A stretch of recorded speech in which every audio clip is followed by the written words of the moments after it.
New car, GLC 300. I've been wasting my time. I don't know why I can't get you out my mind. Yeah, so lost, where do I go? I was in the chase, caught a flat on road. It was all love, X no O. I was feeling rich, but we turned out broke.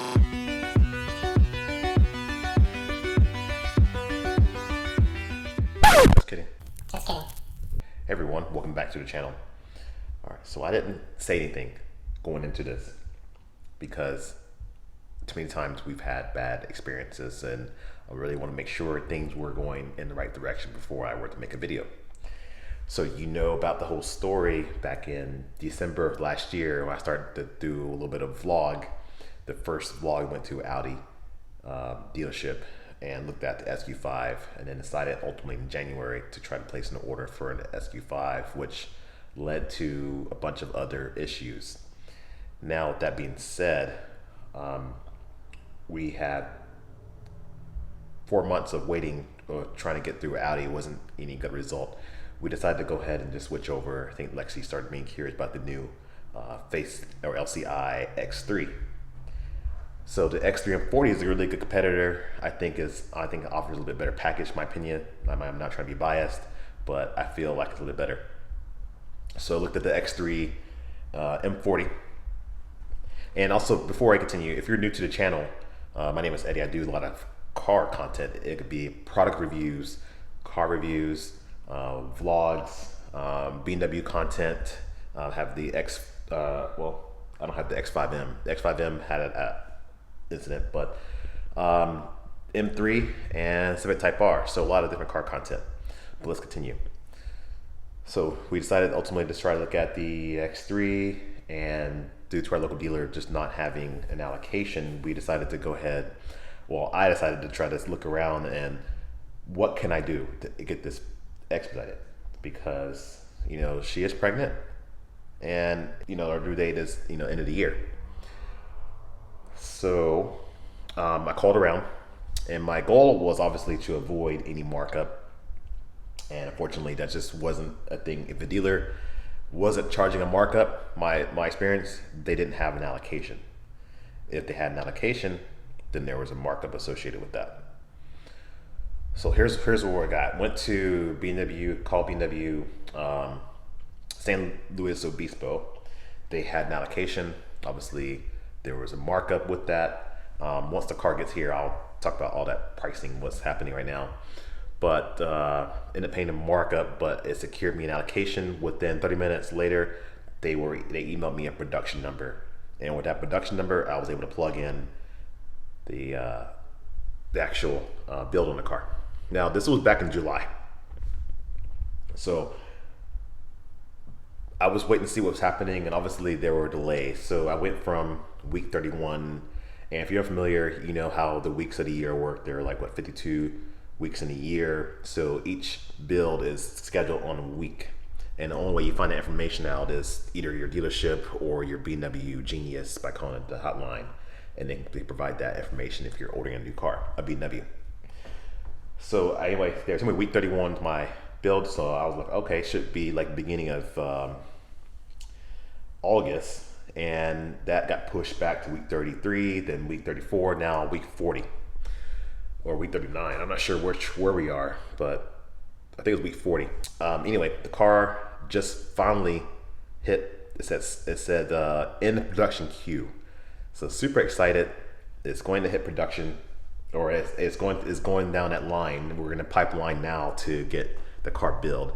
So is it a matter of just producing the car and getting it transported to the West Coast. So anyway, yes, X3 M40 officially will be coming to the channel. So excited to do some content, excited to do some experiment with the coding, and just experiment to do the G chassis cars. I have not, I have to obviously the F85 and F80. So this experiment with the G chassis car would be, just kind of explore a little bit, and then I could provide a little bit more content to the channel. All right, I know it's another BMW, but I can't help it. When you look at other manufacturers, they're good. Audi has a good package. It just just can't get one. You can't get one. And right now, I mean, if you I looked at some other the Q3s they had sitting on the lot. They're shipping them with no smart key. They're shipping them with no blind spot monitor, no rear cross traffic alert. I mean, there's nothing, no forward collision warning. So no one wants to buy a luxury car and miss out on those features that a Honda Civic can get. I mean, why? Anyway, yeah, really excited to get that. Porsche, the Macan. Everybody's going to tell me Macan. The Macan is a really good package. The Macan is really fun to drive, but I don't think Lex like the Macan as much. I think the Macan would have been a pretty good option. I just couldn't get her behind the wheel of one, and I don't think she was too fond of the shape. She's not a big Porsche fan, which means to each your own. I can't. She likes to like sports. She likes sports. She don't like Porsche. Sports not for everybody. But I like the Cayenne personally. The Macan just a little bit too small for me, but the Cayenne would be perfect for me. But Porsche makes it a pretty good package. Unfortunately, Porsche is pretty much an a la carte ordering process. So while the pricing is attractive when you get in there, as you start to check the boxes and you're like, I want this, I want that, I want to customize this, I want to customize that, before you know it, your $60,000 car is now in the $120,000 range. You know, depends. I mean, it could be an exaggeration, but I'm just giving you an example that things can add up pretty quickly on those Porsches. So you gotta be careful with one. And used market, forget it. Unless you're flexible. Then I even talk about the BMW being flexible, but I feel like Porsche is even worse. I've never been able to find a used Porsche, maybe one in my entire lifetime, to find exactly my build that I wanted. And unfortunately, I just wasn't in a position to buy at that time. But used Porsches are just extremely hard because they are very personalized. It's a made-to-order car, and they let you personalize anything from the color of your seat belts to your gauges, all the way down to what you want to stay on the writing on the side of the car and the back of it. You know, and it's yeah. I mean, you can option to get the panoramic sunroof, or if you want just the traditional sunroof or no sunroof. You know, so trying to get the chances of getting all those things in one package is very hard and stressful, and especially with the used car shortages these days, I think it'll be extremely difficult. But anyway, just wanted to let everyone know about that. Excited. I'll show a quick thing of the build, what it looks like on the BMW. I think we did a pretty good build on it. We did the BMW Alpine. We did the Alpine white. I was thinking that she went the mineral, but she really liked the Alpine white. So Alpine white, black Vernesca, leather interior, ventilated seats, heated front and rear seats. We're doing driver assistance, pro parking assistance package, premium package. Didn't do the spare tire. I was initially had the spare tire and I took that out. The reason why, when you add the spare tire, you get this hump from the bumper up to the cargo area, so you're losing cargo space. So I decided, you know, this car's gonna be most local anyway. You know, it's my wife. I want to have her safe with the benefit of the run flat. I know I don't like run flats personally, but the run flats do have their purpose. I think for her, if she were having a flat tire, I can say, hey, you know, don't worry about changing out on the side of the road, just drive home, and she can make it home because the sidewalls can support it. That being said, what else we do? I didn't do the trailer hitch. Initially was going to, because of part shortages, we're losing the kick to open tailgate anyway, but I figured don't want to have a hitch because I'm not going to tow with it. It's not going to be a towing vehicle, and got the X5 for that. Decided to do the remote start. That was another option that we did. And we did the extended shadow line. So initially, when we were trying to order through our local dealer, Concord, there was a 2022 build, and the shadow line extended was not an option. They were part shortage, so the grills would have had the chrome surround, and which I was okay with that. I could change those out. But what I was not okay with of having the clear headlights. I'd rather have the shadow line headlights.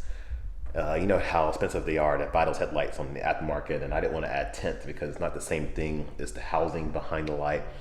But anyway, we did that. And the only thing that happened, sucks right now because of the delays and waiting, is I didn't get a 2022. All right, so initially I was waiting. I should have called around before, but I was thinking that I should get this order fulfilled soon, and the Conquer dealer, and it just never came through. Just a wait list.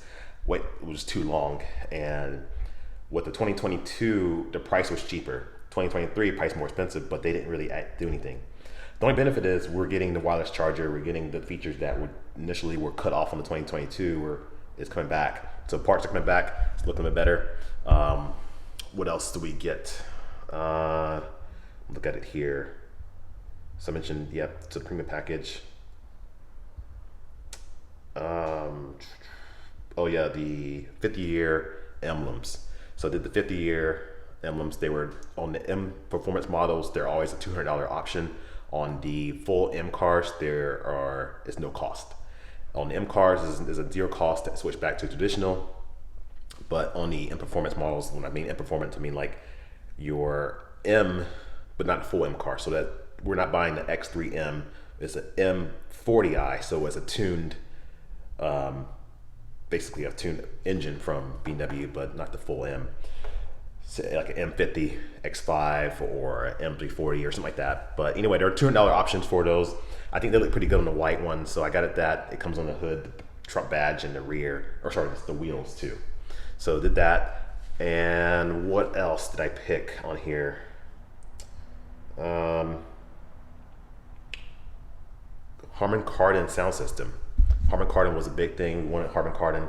Listen to the bass sound system. It was okay, but for the Harman Kardon, especially, she's coming from the Mark Levison, her previous Lexus, and then obviously the Burmeister and her C63 that she had. So coming from a high-end sound system, she probably needed to match that. So we got the Harman Kardon, and then the carbon fiber interior trim. Overall, it's going to be a pretty good build. We did the M718 wheels, 21 inch. I don't see many people option these wheels, I think because of the ride, but I really think these wheels look good on the X3. So did the 21 inch M718 wheels. So yeah, looking forward to it. Just want to give an update. And X5 is still missing. So it is at the shop. Had things dealing with insurance. Ultimately decided to just go with my personal insurance with that vehicle. It was just too much. The contact between myself and the other parties' insurance I didn't like that. And not saying they were bad. I just wanted something more direct. I wanted to be able to have full contact. And when I don't know if there was a vacation or something like that, I just, long story short, it was just much easier. Just go ahead and process my insurance. They've already deemed that person at fault anyway. She's already admitted full responsibility. So we're going to go from there. Right now, the parts, I was totally wrong about it. Now, the insurance had estimated $2,000 damage, but that number is going up as the shop finds more things. So once it's all totaled out, I'll do another video when the X5M comes back, and I'll let you know how much the total cost is. Anyway, thanks for watching. And if you like the cars, check my other videos out. If you want to see car reviews, check this out. If you want to see BMW related content, some coding stuff, check those other stuff out too. Anyway, thank you.